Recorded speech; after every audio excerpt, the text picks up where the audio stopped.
نسل جوان مردم من یک درخت بود،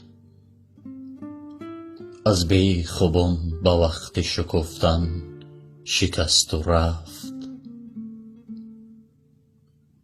نسل جوان مردم من یک سپیده بود، از تیره شب برآمد و در خون نشست و رفت.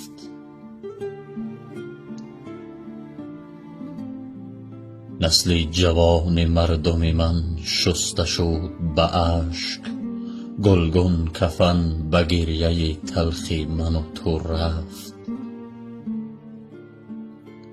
تابوت چوبی به سر شانه تو ماند، ای ملتی که نسل نوت رخت بست و رفت.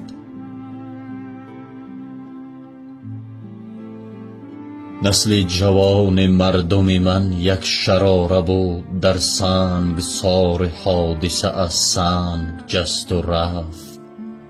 نسل جوان مردم من تازیانه بود، در گردن کلفت زمان زد به شست و رفت.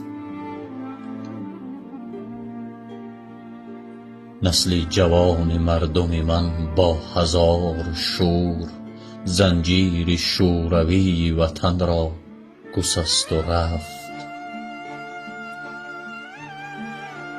نسل جوان مردم من یک سپیده بود، از تیره شب برآمد و در خون نشست و رفت.